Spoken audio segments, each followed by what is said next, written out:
The first thing you learn as a medieval butcher is that your life was probably decided long before you were born. In a world where most professions pass from parent to child, your future is less of a mystery and more of a family tradition. If your father is a butcher, chances are you will be one too. Nobody gathers around the dinner table to discuss your dreams, your ambitions, or whether you'd prefer a different path. Life in a medieval town doesn't work that way. Trades are inherited, skills are passed down through generations, and survival depends on continuing what already works. So from your earliest memories, your world revolves around meat, animals, tools, and work.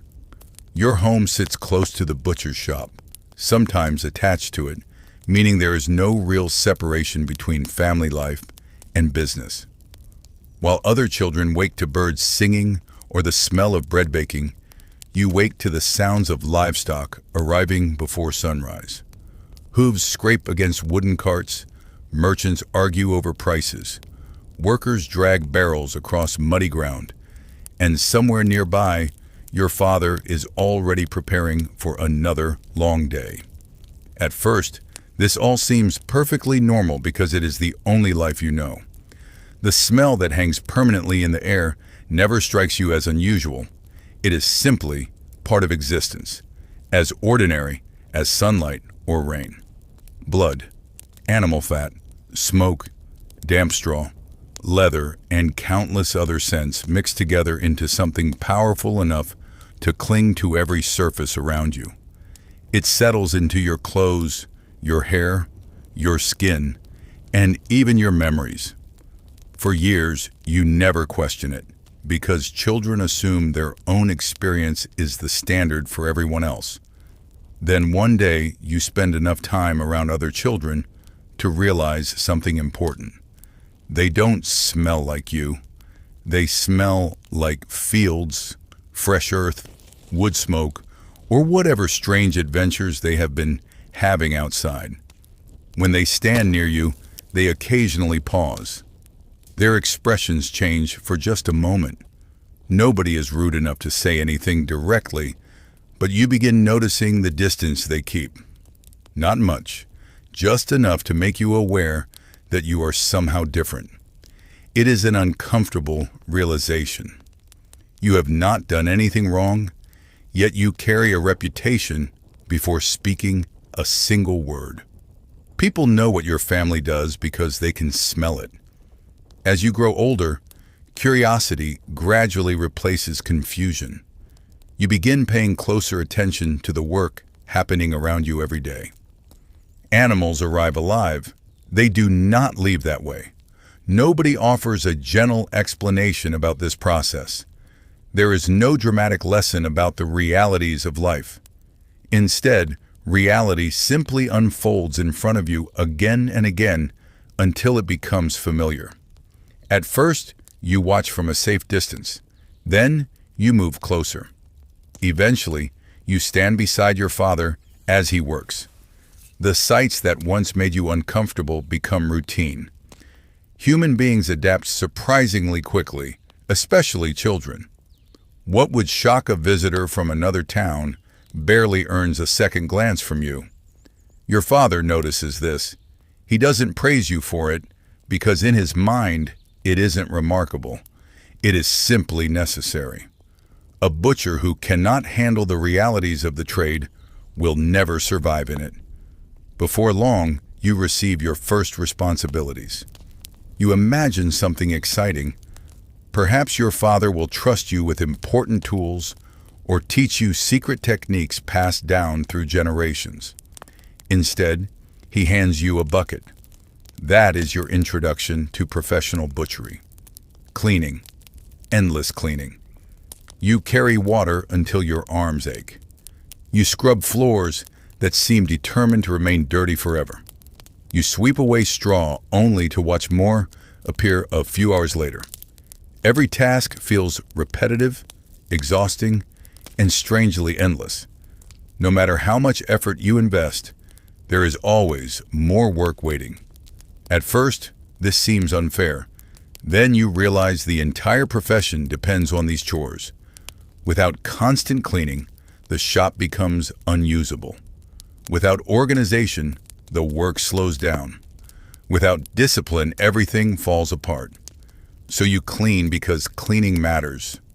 You learn where tools belong, how equipment is maintained, and why certain tasks must be completed immediately rather than later. Medieval life offers very little room for procrastination. While performing these duties, you become increasingly aware of the dangers surrounding you. Knives hang from walls. Cleavers rest on tables. Hooks dangle from beams overhead. Everything in the shop has a purpose, and many of those purposes involve being extremely sharp. Nobody delivers safety lectures. Nobody gathers apprentices for formal instruction. Instead, you learn through observation. You watch experienced workers move carefully and efficiently. You see what happens when someone loses focus. A small mistake can result in a painful injury, and painful injuries have a way of becoming memorable lessons. Because of this, you begin paying attention to every movement. You learn where to place your hands, how to carry tools safely, and why rushing creates problems. These lessons are not taught through words. They are taught through experience. Gradually, your daily routine becomes second nature. You wake before sunrise. You help prepare the shop. You carry supplies, clean surfaces, move equipment, and assist wherever needed. The work is physically demanding, but something else is happening beneath the surface. The environment that once seemed overwhelming no longer bothers you. The smell fades into the background. The noise becomes familiar. The sights stop feeling unusual. What once demanded your attention now barely registers at all. This transformation happens so slowly that you hardly notice it. One day, you simply realize that you are comfortable in a place that would make many outsiders deeply uncomfortable. That realization is both impressive and slightly alarming. By now, your father trusts you with more responsibility. He rarely explains why.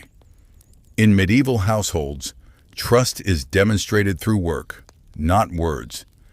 If he gives you a task, it means he believes you can complete it. If he corrects you harshly, it means the mistake mattered. Praise is rare because competence is expected. Every day brings new lessons. You learn how supplies are purchased. You learn which customers pay promptly and which ones should never be trusted without advance payment. You learn how quickly food can spoil and why timing matters in every aspect of the business. Medieval butchers cannot rely on refrigeration or modern preservation methods. Once work begins, it must continue without interruption. Delays cost money. Spoiled products cost even more. Slowly, you begin understanding that butchery is not merely about cutting meat. It is about managing an entire system. Animals must arrive at the right time. Tools must remain functional. Customers must be satisfied. Waste must be removed. Every piece of the operation depends on every other piece. When one part fails, the consequences spread quickly. This awareness changes the way you think. You stop viewing tasks individually and start seeing connections between them. Cleaning is no longer just cleaning. It prevents larger problems. Organizing tools is no longer just tidiness. It saves valuable time.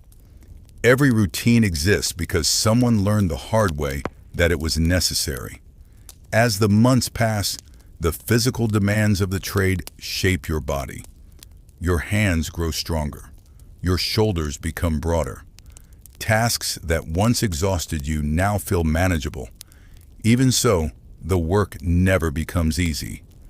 There is always another job waiting, another problem requiring attention, another responsibility demanding your time. Unlike many childhood fantasies, adulthood does not arrive with celebration or ceremony. It arrives through repetition. One day you simply realize that you are capable of handling tasks that once seemed impossible. And still the work continues. Customers arrive daily. Some are friendly, others are demanding. Most want their purchases completed quickly, so they can leave without thinking too much about how those purchases reach the counter. You begin noticing an odd contradiction. Everyone depends on butchers, yet few people genuinely enjoy being around them. They need the product but prefer not to think about the process. This creates a strange social position.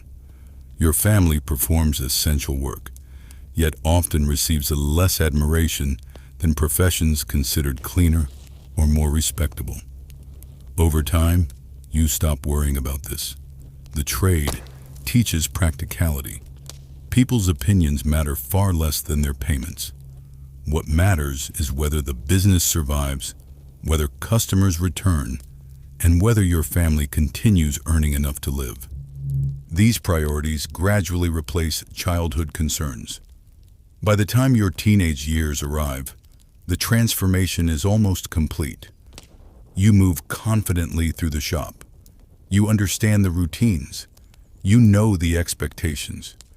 The environment that once felt overwhelming now feels familiar. Most importantly, you have learned the central lesson every medieval butcher must eventually accept. The trade is not something you perform occasionally. It becomes part of who you are. It shapes your habits, your relationships, your reputation, and your daily existence. You carry it with you everywhere. The smell follows you into town. The skills follow you into adulthood. The responsibilities follow you into every new stage of life. And although the work is difficult, exhausting, and often unpleasant, it provides something many people never achieve in the medieval world: a place, a purpose, a role within the community. By the end of your apprenticeship years, you understand that becoming a butcher was never a single moment or decision. It was a gradual transformation that began the day you were born and continued every day afterward. Without realizing it, you have become exactly what your father expected you to become. Not simply someone who works in a butcher shop, but someone capable of surviving within a world that most people would never willingly enter. And the truth is, the hardest challenges of the profession are still waiting ahead. As the years pass, the expectations placed upon you begin to change. No one announces it. There is no ceremony, no celebration, and certainly no dramatic speech about becoming a man. Medieval life rarely offers such luxuries. Instead, one morning your father simply stops treating you like a child. The buckets you carry become heavier. The tasks become more important. The mistakes become less forgivable. Suddenly, you are no longer the boy cleaning floors and sweeping straw from corners. You are part of the business itself. At first, the change feels exciting. You have spent years watching experienced butchers work with confidence and precision. Now finally, you will learn the real trade, or at least that is what you expect. The reality is far less glamorous. Your father begins teaching you the countless small skills that keep a butcher shop running. How to sharpen blades correctly. How to maintain tools before they become dangerous. How to judge the condition of an animal simply by observing it. How to recognize signs of illness. How to avoid wasting valuable parts that can still be sold. Every lesson matters because in a medieval town, waste is not merely unfortunate. Waste is expensive. Every piece of an animal has value. The meat feeds customers. The fat becomes candles or cooking supplies. The hide goes to leather workers. Bones can be sold for tools or other products. Even parts that seem useless often have a buyer somewhere. Nothing is discarded carelessly because every coin matters. You quickly discover that butchery is far more complicated than simply cutting meat. It is part business, part craftsmanship, and part survival. The difference between profit and loss often comes down to details invisible to outsiders. Customers walk into the shop, point at what they want, pay a few coins, and leave. They see only the final result. They do not see the hours of preparation behind it. They do not see the calculations, the negotiations, or the physical labor required to make that transaction possible. To them, the process appears simple. To you, it becomes increasingly clear that it is anything but. Then comes the day you have secretly anticipated and quietly feared. Your father places a knife into your hand and tells you it is time. Not tomorrow, not next month. Now, the animal stands before you. For years, you have watched others perform this task. You know every step. You understand exactly what must happen. Yet knowing and doing are very different things. Suddenly, the confidence you imagined yourself possessing disappears. The room feels quieter. The tool feels heavier. For the first time, the responsibility belongs entirely to you. Your father notices your hesitation immediately. He says very little. Medieval parents rarely specialize in emotional encouragement. Instead, he watches patiently, waiting for you to act. The silence feels far more intimidating than any speech could. Eventually, you force yourself forward. The task is completed, not perfectly, not elegantly, but successfully enough. And then something surprising happens. Nothing. The world does not stop. No one applauds. There is no life-changing revelation. Work simply continues. Another task appears. Another responsibility demands attention. Another customer arrives at the door. The moment you imagined for years passes almost unnoticed because the business cannot afford to pause for reflection. There is too much work to do. In many ways, this becomes one of the most important lessons of your career. The first time feels significant to you, but the trade itself does not care. The work continues regardless of your emotions. Every day brings new challenges. Every day demands results. Feelings are a luxury reserved for quieter professions. Gradually, repetition changes everything. The hesitation fades. The uncertainty disappears. What once felt overwhelming becomes routine. Not because the work grows easier, but because you grow accustomed to it. Human beings possess a remarkable ability to normalize almost anything when exposed to it long enough. The same task that once kept you awake at night eventually becomes just another part of the morning. This adaptation is necessary because speed now matters more than ever. Medieval butchers live in a race against time. There is no refrigeration. There are no modern preservation systems. Once work begins, delays become dangerous. Meat must be processed quickly, sold quickly, and managed carefully. Every hour matters. A mistake in timing can destroy an entire day's profits. Because of this, efficiency becomes an obsession. Your father constantly reminds you that wasted time equals wasted money. At first, you think he exaggerates. Then you witness the consequences firsthand. A delayed delivery, a spoiled product, an unhappy customer. Suddenly, the lesson becomes very real. You begin developing routines designed to save seconds wherever possible. Tools are placed exactly where they are needed. Movements become precise and economical. Every action serves a purpose. There is no room for unnecessary effort. Over time, your hands seem to learn the work independently of your mind. Tasks that once required concentration now happen automatically. You reach for tools without looking. You complete familiar procedures almost without thinking. This efficiency feels impressive at first. Then it simply becomes expected. Yet speed creates its own dangers. The faster you work, the easier it becomes to make mistakes. And mistakes in a butcher shop can be serious. Sharp blades leave little room for carelessness. Slippery floors punish distraction. Heavy equipment rewards caution and punishes recklessness.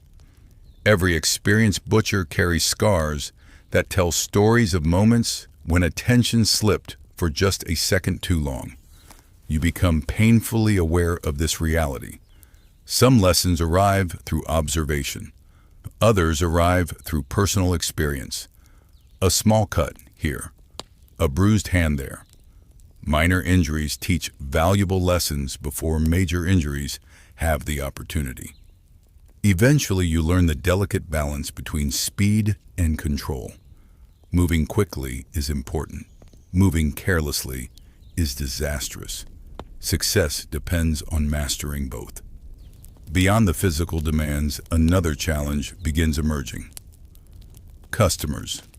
As your responsibilities increase, you spend more time interacting with the people who buy your products. This introduces an entirely different set of skills. Some customers know exactly what they want. Others change their minds repeatedly. Some attempt to negotiate prices.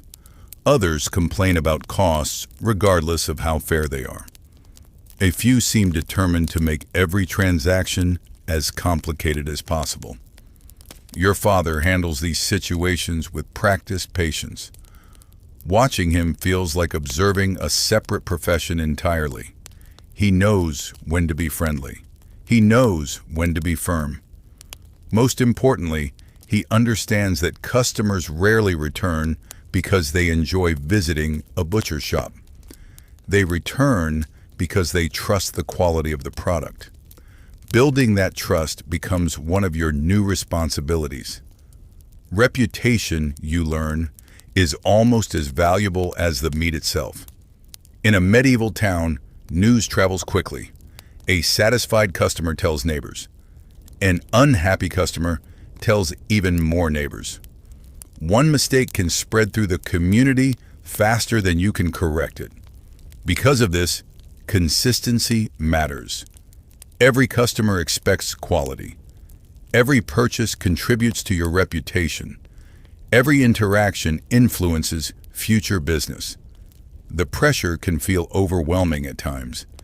Yet slowly, almost without noticing, you begin handling it. The awkward teenager who once carried buckets and cleaned floors is disappearing. In his place stands someone capable of managing responsibilities that once seemed impossible. You work longer hours. You solve larger problems. You make decisions independently.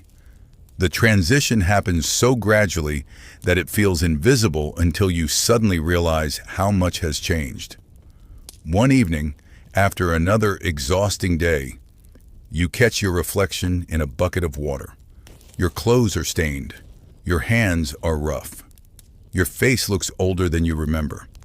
For a moment, you see not yourself, but your father. The same posture, the same tired expression, the same determination. And that realization tells you everything you need to know. You are no longer learning the trade.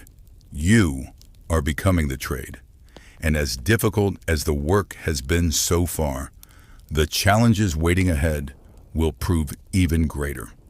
As the years continue to pass, you eventually reach a point where the physical work no longer feels like the greatest challenge.